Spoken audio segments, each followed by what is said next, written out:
Welcome to Beyond Sunday, where we take the conversation a step further to grow in our love and understanding of Jesus.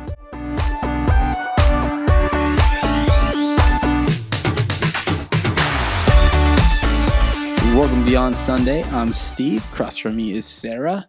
Hey, everyone. We're continuing on in our Q&A series that we had just 1 week of so far. And we started into relationships, talking about the importance of like what we bring into like our friendships with one another, how we forgive one another, all those important things. Today, we're going to be talking about like the little bit deeper discussion of like romantic relationships, like the partner, that perfect partner that you're looking for in your life, and how we do that in a godly way. But before we get to that, Sarah and I thought it would be fun for us to have a little bit of a discussion. It is the week of Thanksgiving. But let's just be honest. We're already into Christmas music at our house. Oh, yeah. And so, I mean, you might get angry at this, and hopefully you don't turn this podcast off before you get to the good stuff. Just turn it back on next week when it's acceptable to talk about listen Christmas. to the front half of this podcast again next week, and you'll feel a lot better. Mm-hmm. But we thought we'd do this or that Christmas music edition because we already started listening to Christmas music in our house. We did. I went Christmas album shopping, my yearly tradition for the past 3 years now. I got a few more Christmas albums to add to the collection because that's the only way to listen to Christmas music is with on a record player. So, Sarah, you ready for some this or that? Like, which one would you choose over the other? Okay. The first one's hard. Okay. Here we go. Because these are two titans of Christmas. Okay. Silent Night. Mm-hmm. Versus Oh Holy Night. Oh, okay.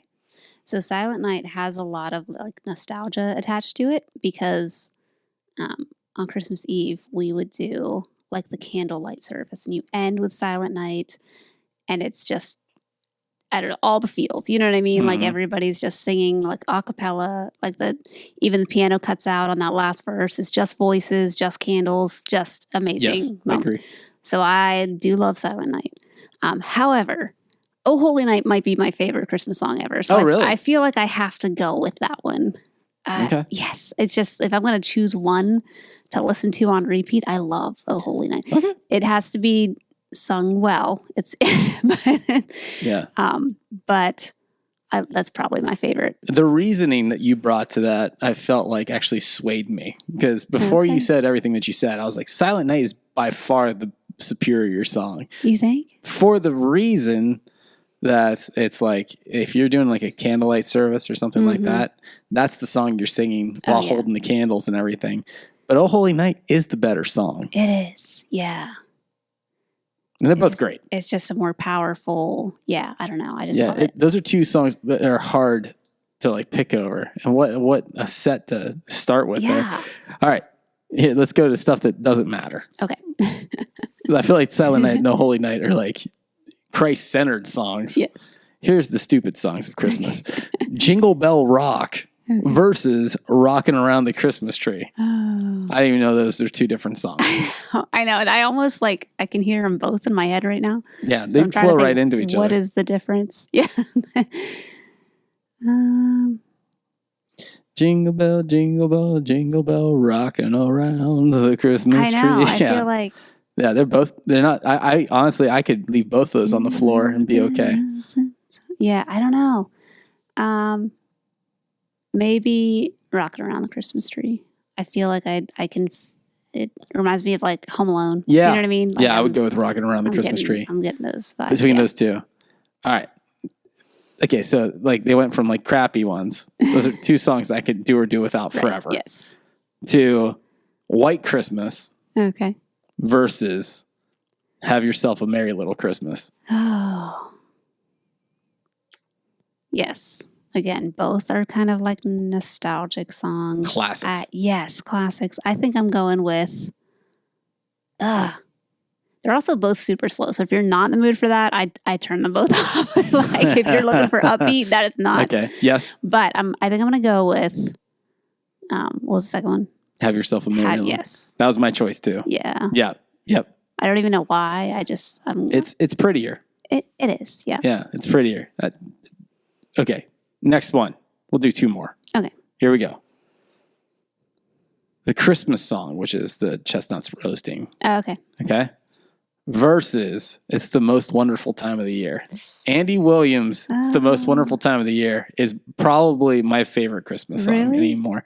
Yeah, when it comes to like nonsense nostalgia kind of song, like not like deep meaning songs. Like you said, Oh Holy Night definitely has the deeper meaning. Right.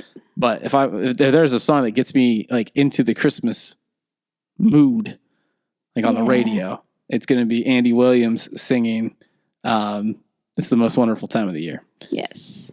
Yeah. What was the first one again? Chestnuts roasting on an open fire. Yeah, I think I'm choosing the second one. Nose. Yeah, Most Wonderful Time of the Year is the better one. Yeah. Wow, we have not differed on any of these. No. Should we end on two songs that I think everybody's sick of? And you have to pick between the two of them? Sure. Last Christmas versus All I Want for Christmas Is You. Definitely All I Want for Christmas. And it is wildly overplayed. But yeah, Last Christmas is just... It's a garbage song. It's a garbage song that I don't understand why anybody likes it. And I will sing along when it comes on. And then I'm annoyed with myself that I'm I can't stand Last Christmas. All I Want for Christmas Is You is a staple of the season, even though it is overplayed. And I think it's almost become like cool to knock on it. Right. Because it's like, oh, it's so overplayed. But like you go back like 15 years ago, it was like, oh, I can't wait to hear that song. And like kicks off the Christmas spirit season. Whatever. And like the truth is, the greatest song ever is Wonderful Christmas Time by Paul McCartney. It's my absolute favorite Christmas song. I can't get into that one. Nobody can. Yeah, I love that song. As soon as that synth hits, I'm like, it's Christmas. Like if I hear that song, and here's the weird thing. I can't just put it on. It's got to come on. Yeah. And then I'm like, it's Christmas. Is that weird? Yeah. It's really weird. Like I can't if I put it on, I cheated. Like you can't go on Spotify and just click on it. Let it happen to you. Like you have to have it in a list and it has to come on randomly. And then it's Christmas. Yeah. And that's you might be alone in that thought. I'm alone in a lot of things. A lot of thoughts. Anyway, all right, let's get to what's actually important. This question that we've been talking about. So when you guys wrote in, there was only like one question that dealt specifically with like relationships when it comes to relationships in the romantic sense, meaning like I'm bringing somebody else into my life. Yes. You know, and I want to do it in a godly way. This is the actual question that we received, and we'll expand on this a little bit because I think it's worth talking about in depth so we have a better, more well-rounded view of why God designed us the way that he designed us and everything. So I don't know if like not for the younger ears necessarily, some aspects of it. Yeah, we'll be careful with what we say, so it's not, Don't feel like you can't listen to it. But we do also want to talk about like what God has created within the realm of sex and why it is important between a husband and a wife. So, so the question was this: how do we become the future husband or wife for our spouse and stay away from relationships that aren't from God? Excellent question. Love this question. Huge question though. Like there's two parts to this really. Is first off, how do we become the future husband and wife for our future spouse? And then how do we stay away from relationships that aren't from God? Which one do you want to start on? Which part of this do you want to start on? Let's just start with what they started with, future husband and wife. Okay. So there's many different ways to kind of look at this. I was thinking of some passages that would help us understand this a little bit better.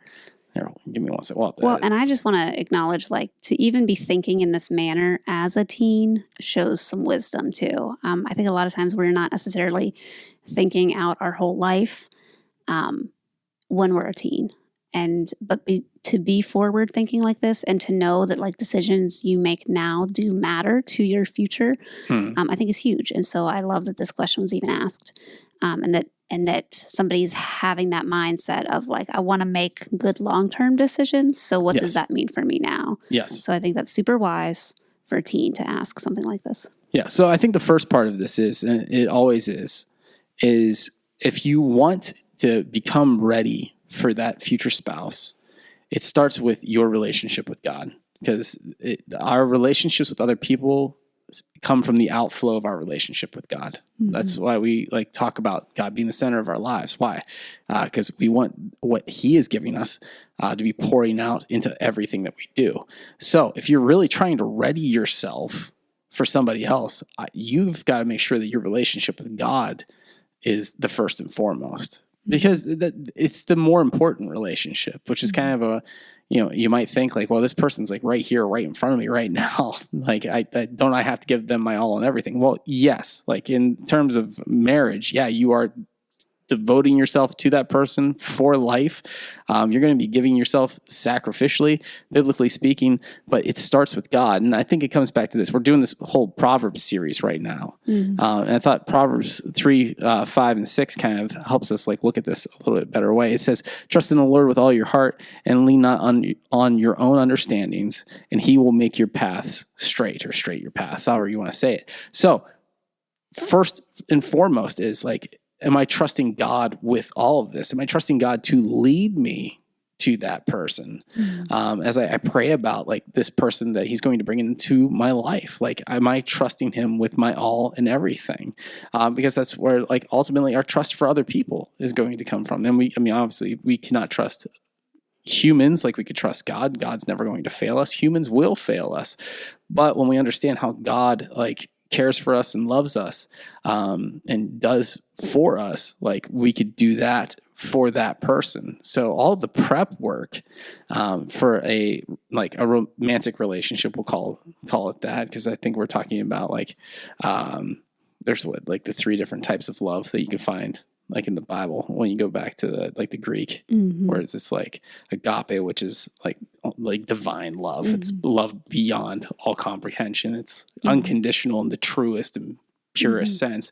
There's what is it, like philos, which is brotherly love, yes. which is like friendship love, and then there's the romantic. What's the romantic one called? Eros. But like that love is found from like it trickles down from agape mm-hmm. love. Like we can't like love Eros like in those terms if we don't understand agape, like God loving us unconditionally. Because listen, like that person that you're going to bring into your life, you might think they're perfect, and it might start off perfect and everything's just wonderful and magical and just mm-hmm. like, sunshine, roses and daisies, all, but that doesn't last forever, because people are real and people fail and they mess mm-hmm. up. So like some of the preparation work that we have to do is like prepare ourselves for that, preparing ourselves like for some level of like disappointment, not disappointment in the sense that, it's like horrendous or anything like that, but like understanding that no person that you're going to bring into your life is going to be absolutely perfect either. Well, and I think too, in our culture, in our world today, we're kind of taught by media, by just the things around us, by what is conveyed as normal on, the things that we consume, that the person you find should complete you, or that's what your soul has been longing for, is this other person. And there's such a romanticized view of what your partner is supposed to be, mm-hmm. That I think it's exactly what you said when you started. The top priority is your relationship with God, because if that's not in line, you will be seeking that. You'll be seeking fulfillment and validation and constant affirmation in a person, and they cannot give that to you. And so I think, like you said, step 1 is make sure your relationship with God is right. Because then when you do find somebody who's going to be your partner, you guys will kind of come alongside one another. And you'll be just that. You'll be like a team, like partners together. And there's a lot of good to that. But if you're looking for that person to complete you, to fulfill you, to be everything you've ever desired, they're going to let you down at some point, because humans are not meant to fill that void that we feel. That's only for God to do. Yeah. So seek that fulfillment in God, and then you won't be seeking it in another human. And you can love another human deeply, and you can have that romantic relationship, but you can do it in a healthy way that does not necessarily mean like your well-being depends on them. Yep. Does that make sense? That was the word I was going to use. I was going to say like you cannot, your dependence cannot be solely on that individual to make your life whole and complete. Right. And we see it too often. I mean, sometimes we fall into it like unassumingly or like just like accidentally. We become far too like dependent on that person to make us feel like complete and whole. And that's just not how God has designed us or has designed the marriage relationship. We are to depend on each other and count on each other. Absolutely. But when that becomes like twisted into this person needs to be fulfilling my life. And this is why we see so much pain in like relationships, especially within marriage, like where we see the divorce rate growing higher and higher and higher. It's because people are like putting so much emphasis on that person making them feel complete and whole and happy and content all the time. And if we do that, like we are going to eventually get to a point where like I'm not feeling what I once felt, and now it's kind of like, it's like the only thing we could do here is to end this relationship. And what God is calling us to is to choose to love one another no matter what. Like in love is a choice. Like we choose to love that person. So that is something that we do have to get set in our minds, is that I'm going to choose to love this person no matter what. And that's why we have to be wise about the person that we are going to choose to bring into our life. Because it does have to be a person that I could say, I'm going to love them no matter what happens to us or between us. I mean, those are part of the vows that I share like in a wedding ceremony.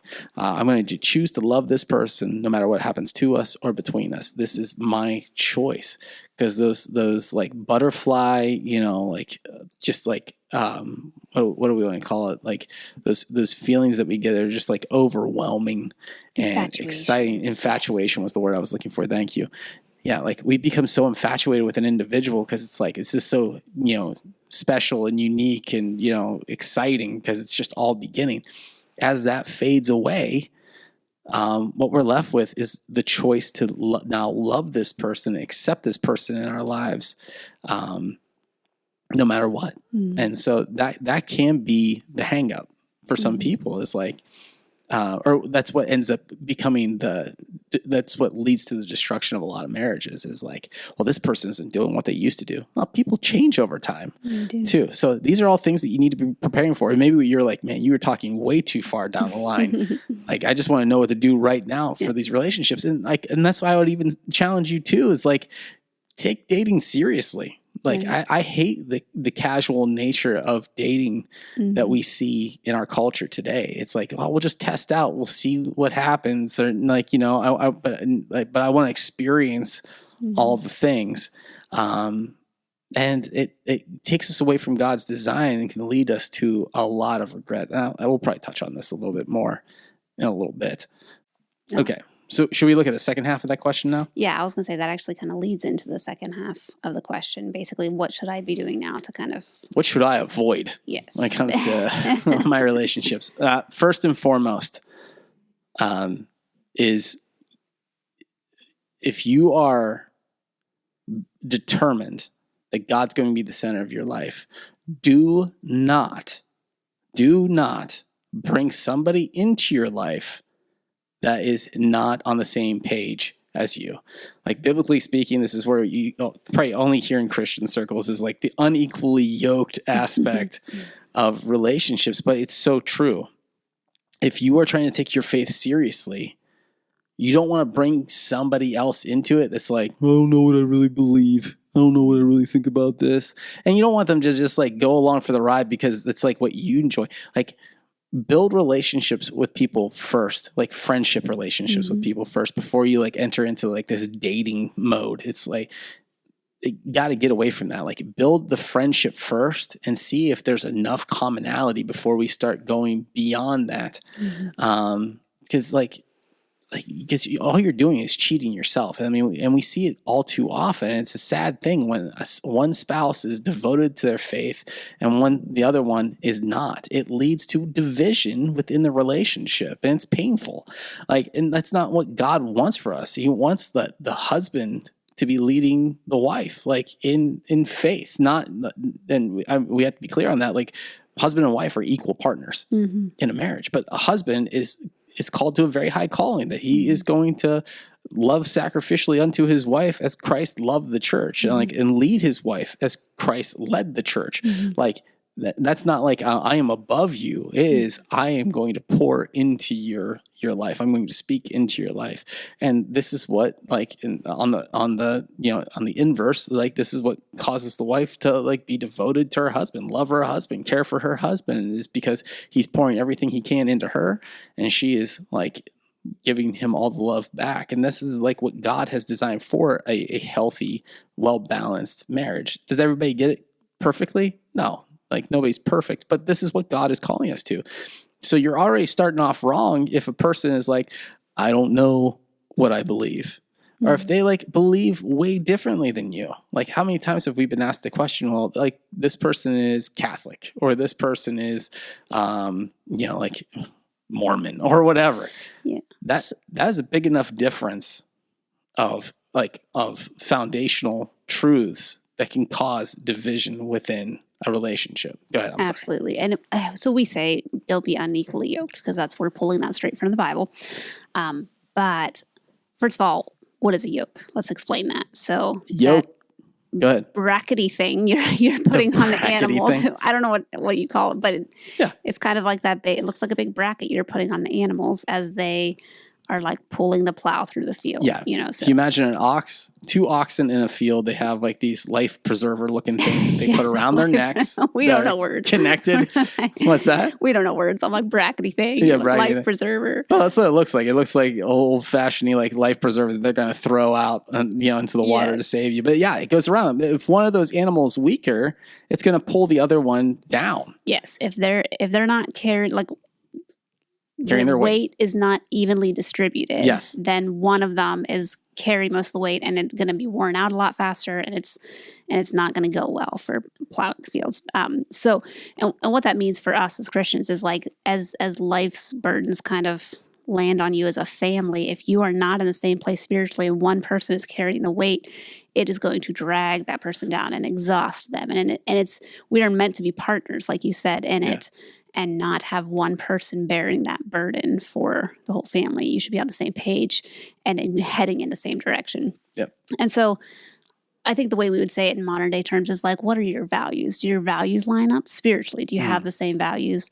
Do you believe in the same things? Are you aiming at the same goals? Like that's what you need to be looking at as a couple. Yep.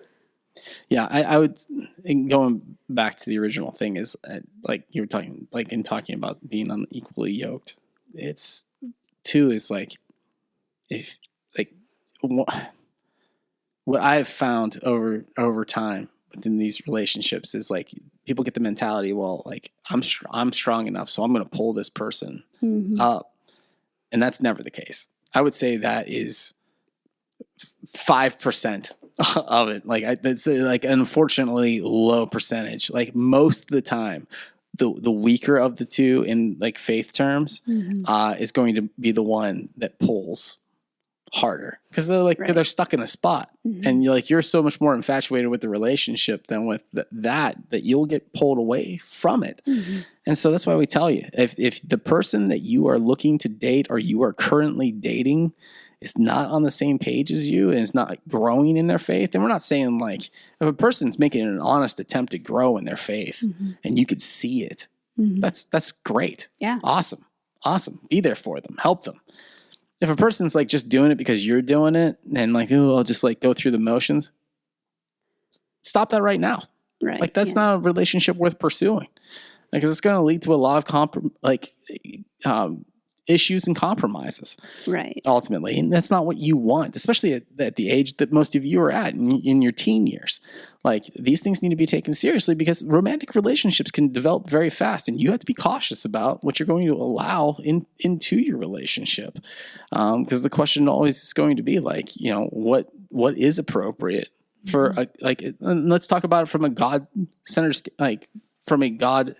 standard. Like if I'm going to base my relationship around God, I have to be cautious and put boundaries around this relationship, because listen, like if you're attracted to somebody, you're going to have feelings for somebody, which is going to lead you to things that God has designed for a marriage. Mm-hmm. We're talking, I mean, specifically about like sex. I mean, mm-hmm. How fast, like a touch to kissing to, mm-hmm. you know, to sex, how fast it can happen. I'm not saying it all happens instantaneously, but you have to be wise about, like, if I'm going to bring this person into my life, like, I'm doing this to honor God, not to like please myself.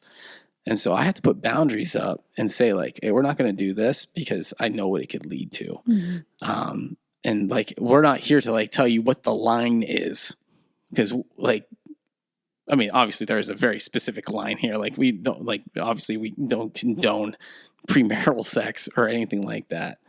But like, whatever leads you to like be tempted to move into that where it becomes like a true like issue, you have to safeguard yourself.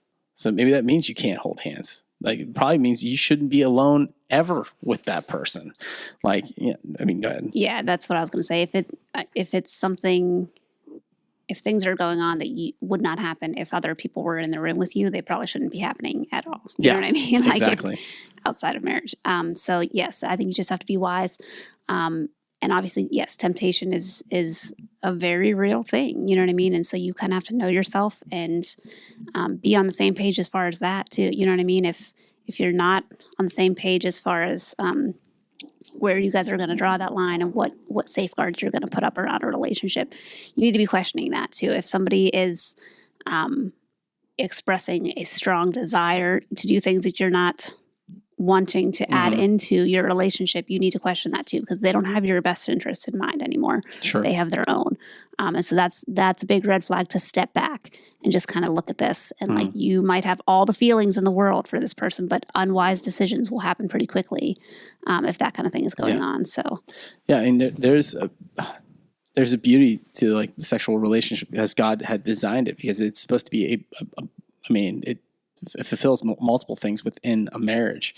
I mean, and like the one thing is it's a bond, but it works exactly the same outside of marriage. And like it's a bonding practice and bonding experience that will connect you to an individual. And you don't get to choose whether or not that happens. Some people are like, oh, I don't have to attach myself like emotionally. Like, you don't get to choose. Yeah. And people will convince themselves that like, I'm like that's not going to become part of who I am. Right. Like, you can't beat the system here. No, like there's no getting around it. Like it will, like, you can convince yourself, you could numb yourself. You could like maybe even like, I mean, convince yourself that you've desensitized yourself to it. But the truth is, it's like, it doesn't go away. Yes. And listen, we are fighting against a culture that tells us this stuff is very casual. It's very normal. It's fine to just do whatever you want. So we understand what you're being told by the world is very different than this. And so it is a hard thing to fight against, not only maybe with that potential partner, just fighting your own feelings and that end of it, but also there's a world around you telling you this is normal. It's fine. Do whatever feels good. So on multiple levels, this is hard. You know what I mean? So we're not acting like, oh, this is easy. Just don't engage in any of that. We understand the struggle is real, so it is, this is not a difficult thing. But again, not an easy thing. It is a difficult thing, especially if you are engaged in a romantic relationship. We are called to, though, deny ourselves daily, take up our cross and follow him. Nothing about that sentence is supposed to be easy or comfortable. So, and that's huge in our lives. You know what I mean? To be able to actually do that, we are called to more as believers. And this is one of those areas where we are called to a different standard. And the world's not going to like it. And they're going to be like, why are you trying to follow that? Just do whatever feels good. Yeah. So doing what feels good might, like we talk about a lot of times on Sunday, doing what feels good is instantly gratifying, yes, but can lead to a lot of regret. When on the flip side, if we are patient with things, it leads to a lot more joy and happiness. So be patient with it. Wait until God like brings you that right person, like that you could see like, hey, we are on the same page. We value the same things, and we're going to patiently wait on the more physical aspect of the relationship, and it will be way more worthwhile. I think it's like one of those things, like just be cautious with what you allow into your life. Don't jump the gun. Don't do things just because other people are doing it around you. Mm-hmm. Don't jump into relationships just because people are telling you should jump into a relationship because everybody else is in relationships in some way, shape, or form. Like, you go at the speed that you feel is best for you in that way, and then do things God's way. Like, flee, like I think it's 1 Timothy. It's like, flee from youthful lusts, mm-hmm. stay away from like what is unnecessary, and focus on what God is doing. And you'll find greater fulfillment in that. And you're like, well, that's not what, And then you also have to be mindful of what you're consuming. Because like movies that you're going to watch, TV shows you're going to watch, music you listen to, mm-hmm. like everything, right? It's pumping messages into you about what relationships should be, and like all these feelings that are coming over you and overwhelming you. And it's like, this will make me feel good. And it's just like, that's not actually going to be good for you. Right. So 2 Timothy 2:22, that's where that flee youthful passions and pursue righteousness, faith, yes. love, and peace. Yes. So that's, in case anybody wants to look up that. It is a good one to reference. And you're right. I think everything the culture throws at us is sending the opposite message. And so we don't even realize how much it affects us, and how much it normalizes what we are called to resist. Yep. So if you, because again, in high school, I mean, if you start dating people, is that going to end up being the person you're, maybe there's a small percentage. We've seen it happen a time or two that, you might find someone in high school and that ends up being your person for life. Mm-hmm. But the reality is, like, you have so much growing and changing to do between then and when you're actually kind of out on your own making decisions, like who my person is going to be. Yes. That probably not. So if you're not ready to like be looking at someone in that lens of like, could this be my future spouse? You probably should not be dating or messing around at all. I absolutely agree. And I'm just saying it because like I was young and I made dumb mistakes. Yeah. Like I don't want that for anybody else. Yeah. Like, I mean, you should look at your elders as examples of what not to do in a lot of ways. Yeah. I'm serious. Yeah. Like when we share stuff, like when we're telling you like, hey, like we made mistakes within relationships. I don't want to speak for Sarah, but I'll speak for myself. Like I made really dumb mistakes and I wish I could take them all back, but I can't. You can. And here's the other thing too. If you have made decisions that have gone beyond what God desires for you, God will forgive you. Absolutely. He's not angry at you. He's not going to hold that against you. He just wants you to like do what is right from this point forward. So go to God, confess to God what you've done, and allow him to take away any shame or regret or anything like that, and then move forward in his peace. You could still flee from something like at that point. Absolutely, like, yes. I mean, the desire, the heart is that we'll keep away from it from the get-go. Mm-hmm. But like, listen, we're humans and we're going to make mistakes, but don't let that be your your justification. Well, I'm a human, I'm going to make mistakes. Like, if you can see that something is going to be an issue, run away from it. Mm-hmm. If you've made the mistake, run away from it now. Like, ask God for forgiveness and move forward into what he has for you. Mm-hmm. And if you ever have questions about this is one of the topics where Sarah or myself would be happy to sit down and talk to you about it. If you're struggling, whatever, let us help you in this area, because like this is something that does need to be taken seriously, and unfortunately the world just does not take very seriously at all. It's just become so casual and just everybody does it, so why even make a big deal about it? Right. So be wise about what you do. Absolutely. So is that anything else you wanted to go into for this episode? That's perfect. All right. I mean, this is a 1-question episode. We have still like 60 questions remaining. But hey, we thank you so much for joining us Beyond Sunday. I'm Steve. I'm Sarah. And we will see you next time. Bye.